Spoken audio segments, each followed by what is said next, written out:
నాన్న మనకి ఎదురుగా ఏం కనిపిస్తున్నాయి? ఏంటివి నాన్న ఇవి? గడియారాలు. ఓకే, ఈ గడియారం ఎక్కడ ఉంటది నాన్న?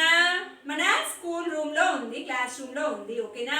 మీ ఇంటి దగ్గర కూడా గడియారాలు ఉన్నాయా? ఇంట్లో ఉన్నాయి కదా, గడియారాలు ఉంటాయి. మనము స్కూల్కి వచ్చేటప్పుడు టైం ఎంత అయిందో చూసుకునే కదా ఇక్కడికి వస్తాము. ఓకేనా నాన్న? సరే, ఇక్కడ కనిపిస్తున్న ఈ గడియారం షేప్ ఎలా ఉంది నాన్న?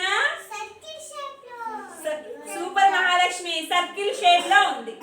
ఓకేనా? నెక్స్ట్ ఈ గడియారం ఏ షేప్ లో ఉంది నాన్న? స్క్వేర్ షేప్ లో ఉంది. ఓకే, ఇప్పుడు గడియారంలో మీకు ముళ్ళులు కనిపిస్తున్నాయా? కనిపిస్తున్నాయి కదా, ఇక్కడ గడియారంలో ముళ్ళులు కనిపిస్తున్నాయా? ఎన్ని ఉన్నాయి కౌంట్ చేద్దామా? 1 2 3. ఓకే, ఈ 3 ముళ్ళు మనకి దేనికి యూజ్ చేస్తామంటే ఒకటేమో నిమిషాలు, ఒకటేమో సెకండ్స్, ఒకటేమో గంటల గురించి.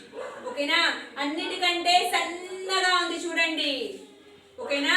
అది దేనికి ఇండికేట్ చేస్తుంది అంటే సెకండ్స్. దానికంటే కొంచెం లావుగా ఉంది కదా, అది దేన్ని ఇండికేట్ చేస్తుంది అంటే మినిట్స్.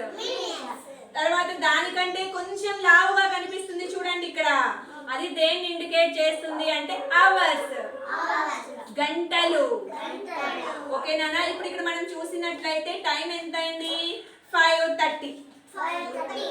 ఓకే, నెక్స్ట్ ఇక్కడ మనకి ఇప్పుడు ఇది చూడండి నాన్న, ఇక్కడ మనకి నెంబర్స్ కనిపిస్తున్నాయా?